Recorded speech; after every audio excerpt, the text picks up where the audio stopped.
ඔබගේ ජීවිතයේ කලන මිතුරා කවුද? කලන කියලා කියන්නේ මොකක්ද? කලන කියලා කියන්නේ කල්යාණ කියන වචනයෙන් එන වැදෙන වචනයක්. කලන කියන වචනේ එන්නේ මිත්‍රයත් එක්ක. සදාතනික කල්යාණ සදාතනික දීර්ඝ කාලින මිතුරාවක්. ඔබට ඇත්තටම කලන මිතුරෙක් ඉන්නවා නම් ඔබ ඇත්තටම වාසනාවන්තයි. මිතුරාව ඔබගේ හොඳම යාළුවා, අඹ යාළුවා, කලන මිතුරාව ඔබට හොයා ගන්නවා කියන එක. ඔබ අඳුරනවා ඔබගේ කලන මිතුරා කවුද කියලා. ඔබගේ ජීවිතේ එතන ලොකු හයියක් ඔබට තියෙනවා. ඒ මිතුරාම කලන මිත්‍රත්වය ඔබට ඒක මේන්ටේන් කරන්න ඕනේ. යාළුකම තමයි. කතා කරත් නොකරත් යාළුකමයි. තෑගි දුන්නත් විශ් කරත් නොකරත් යාළුකම. හම්බුණත් නොවුනත් යාළුකමයි. ඒකට තව අපිට එන්ටර්ටේන් කර මේන්ටේන් කර හොයා බලලා ඇතුලෙන් දන්නවා ඒ මගේ යාළුවා කියලා. ඔබට එහෙම යාළුවෙක් ඉන්නවද? මගේ ප්‍රමාණතනේ ඒ යාළුකම අපිට කලබලෙන් ඇති කරගන්න පුළුවන් දෙයක් නෙමෙයි. කාලයක් තේරුම් ගැනීමක් එක්ක දීර්ඝ කාලින වැඩිමක්. එකපාර ඔබට ඒ කලන මිත්‍ර හොයා ගන්න බෑ. අද අපි බයිබලයේ දකිනවා කලන මිත්‍ර දෙන්නෙක්ගේ සම්බන්ධතාවය. දාවිද් සහ ජොනතන්. ජොනතන් කියන්නේ සාවුල්ගේ පුතා. දාවිද් කියන්නේ වෙනකොට පත් වෙච්ච නැසි අභිෂේක කරලා හිටපු රජතුමා. ඒතර ජොනතන්ට නැති වෙන්නේ රජකම දාවිද් නිසා. සාවුල්ගෙන් පස්සේ ජොනතන් රජක වෙන්නට. බලන්න සාවුල් ඊර්ෂ්‍යා කරද්දී ගැන දාවිද් ගැන ජොනතන් දාවිද්ට ආදරය කරනවා. ඒ කියන්නේ තාත්තා තානාන්තර වලට වඩා එහාගේ බැඳීමක්. හරි සුන්දර තැනක්. තාත්තා මරන්න යද්දී තාත්තව දාවිද් වෙනින් ජොනතන් නැගී සිටිනවා. දාවිද් කියන්නේ තාත්තට කියලා කතා කරනවා. සමාව දෙන්න කියලා පව් කරන්න එපා තාත්තා එහෙම කරන්න එපා කියලා. කියන්නේ ඒ යාළුවා ඉන්න විදිය. මගේ යාළුවට විමන්තනේ ප්‍රියයන්ගේ වෙන්වීම දුකක්. හැම බැඳීමක්ම වෙන් වෙන අවසාන වෙන මොහොතක් තියෙනවා. ඒක ස්වර්ගික බැඳීමට එස වෙන තලයේ දෙක වෙනස්. අමුතවන්නේ හැම බැඳීමක්ම වෙන් වෙනවා. ඒතර ඒක ජීවිතයේ ප්‍රියයන්ගේ වෙන්වීම දුකක් කියන එක යථාර්ථයක්. අපි ගොඩාක් වෙලාවට රිදෙන්න බය නිසා ලඟ වෙන්නේ නැතුව ඉන්නවා. අපි බය රිදීමට වේදනාවට බයයි. ඒ නිසා ජීවිතේ පුද්ගලයන්ව විඳින්නේ නැහැ. පුද්ගලයන්ව ජීවිතේ පුද්ගලයන්ට අවංක විවෘතව ආදරය කරන අපි බයයි. ඒ රිද්ද ගන්න බය නිසා. මගේ ප්‍රමාණතනේ නමුත් ආදරය කියන්නේ පාවිච්චි කරන එකට වඩා එහා ගිය ලස්සන අත්දැකීමක්. ඒ ආදරය තුළ ඔබගේ යාළුවෝ ඒ මිතුදම මාංශයෙන් එහා ගිය තැනක්. ශරීරයෙන් කෙලෙස් වලින් එහා ගිය තැනක්. මෝහෙන් රාගෙන් එහා ගිය තැනක්. හරි නිරාමිසයි ආදරය. නිරාමිස ආදරයක්. අද වචනේ කතා කරලා කියන බලන්න. දාවිත් ආරංචි වුණාන් පස්සේ ජොනතන් මරණයි කියලා. ඔව් ඊශ්‍රායල් දේශයේ ඔබේ තේජස ගිරිකුල මුදුනේ අතුරුදහන් වී ඇත. ඔව් බලවතුන් වැටුණ හැටි.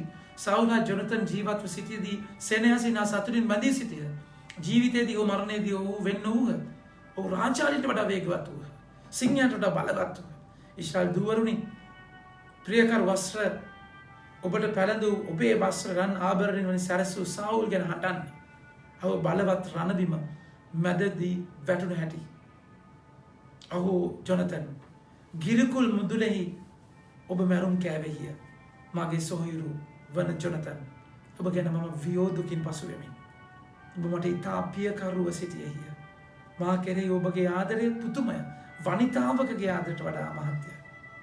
ඔහු බලවතුන් වැටුණ හැටි. යුද්ධ ආයුධත් විනාශ වුණ හැටි. දාවිද්ගේ ආදරය බලන්න ජොනතන්ට තියෙනවා. ලෝභ නැතුව ආදරය කරපු ලස්සන බැඳීමක්. මගේ ආදරේ ප්‍රමාණතනේ ඒ නිසා අද ඔබ නතර වෙලා අහන්න ඇත්තටම ඔබගේ හොඳම යාළුවා කවුද? කලන මිත්‍රා කවුද?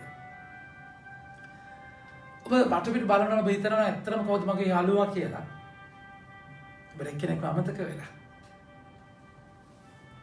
ඔබගේ හොඳම කලන මිතුරා ජේසු. ජේසුට වඩා යාළුවෙක් ඔබගේ ජීවිතේ නැහැ. මගේ ප්‍රමාණතනේ නැස් කියනවා තමගේ ජීවිතය දෙනට වඩා මිතුදමක් තවත් නැහැ. එච්චර ආදරය කරේ උන්වහන්සේ ඔබට. උන්වහන්සේගේ ආදරය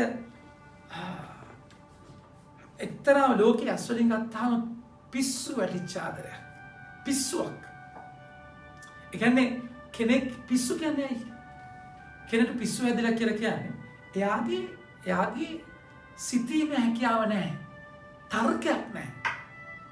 ඔය කරන්නම් වාලේ හිතන්නම් වාලේ කරගෙන යන මානසිකත්වය. ඒතර හිතන්න තරම් මානසික මට්ටමක් යට නැහැ. පිස්සෙක් කියන්නේ ඒකයි. සමාවෙන්නම කියනවනේ. නමුත් පිස්සු කියලා කියන්නේ ඒකයි. කියන්නේ මනස හිතලා මතලා තර්කානුකූලව දේවල් කරන්නේ නැහැ. මොකද්ද මගේ පිළිබඳව තර්කානුකූල? උන්වහන්සේ දේවත්වයේ අතහැරලා මනුෂ්‍යත්වයේ ඉපදිලා මනුෂ්‍ය ස්වභාවයක ඉපදිලා කුරුසිය මරණය දක්වාම කීකරු වෙන ඔබමම වෙනුවෙන් ඒ අසික්කිත මඩේ බහිනක තර්කානුකූලයි. මොන වැඩක්ද? ඒක එහෙම දේවල් අපි කරන්නේ ආදරෙන් පිස්සු කරනවා. පිස්සෙක් වගේ ආදරය කරන්නේ. ඒ කියන්නේ තමුගේ දේවල් නැති කරගෙන කඩාගෙන වටාගෙන තමුගේ හැමදේක්ම වක් කරලා හලලා බින්දුවටම තමුන් වට ගන්න. පිස්සුනේ. මගේ ආදර ප්‍රමාන්තනේ. ජේසුස් ඔබට මට ආදරය කරපු විදිය මිනිස්සුන්ට පිස්සුවක් වගේ පේන්නේ. මොකටද එහෙම ආදරය කරන්නේ? අඩු ගානේ උන්වහන්සේ ගැන වෙලාව හිතන්නවත් වෙලාවක් නැහැ. කෑම කන්න අවකාශයක් නැහැ. ඒ තරම මිනිස්සු. පිස්සු. ඇයි එහෙම? මගේ ආදර ප්‍රමාන්තනේ. උන්වහන්සේ නැත්තම් ඔබට වඩා ඔබම හිතන්න මම ගැන ඔබ ගැන මේ වගේ කෙනෙක් වෙනුවෙන් මුළු ජීවිතේම දෙන්න පිස්සු නැද්ද? මොකද උන්වහන්සේ ආදරේ එහෙමයි. අද උන්වහන්සේ බලන්න උන්වහන්සේ ගෙදර ගියසේක ඔහුට කෑම කන්නවත් අවකාශයක් නැතිවන තරමට සමූහයක් යලිත් රැස් වුණා. උන්වහන්සේගේ නෑදෑයෝ යසා උන්වහන්සේ අල්ලා ගැනීමට ගියා. එසේ ගියේ උන්වහන්සේ සිහි විකල් වී සිටිති සමහරුන් කියවවිනි. එහෙම ආදරය කරන්න. තමුන්ට ස්වාර්ථයක් ආත්මාර්ථයක් තමුන් ගැන බින්දුවක් හිතන්නේ නැතුව තමුන්ගේ ජීවිතේ නිර්පරාදයේ එහෙම විසි කරන්න. ඒකයි තමුන්ගේම නෑදෑයෝ හිතන්නේ ජේසුස් පිස්සු වැදිලා කියලා. මම ප්‍රමාන්තනේ උන්වහන්සේ ඔබට ඔබ ගැන ආදරය කරන්නේ එහෙමයි. උන්වහන්සේගේ හොඳම යාළුවා ඔබයි. ඒකයි ජීවිතය දෙන්න තරම් උන්වහන්සේ ජීවිතය අතහැරියේ. ඔබගේ හොඳම යාළුවා කවුද?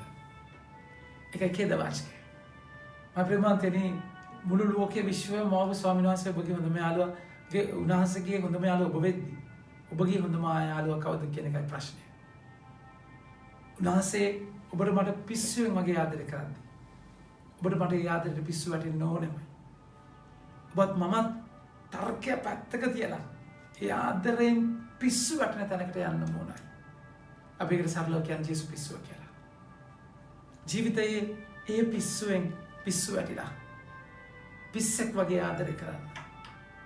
තර්කයක් පැත්තක තියලා තමුන්ගේ සුඛ විවරණය අහක් කරලා පිස්සෙක් වගේ ආදරය කරන්න.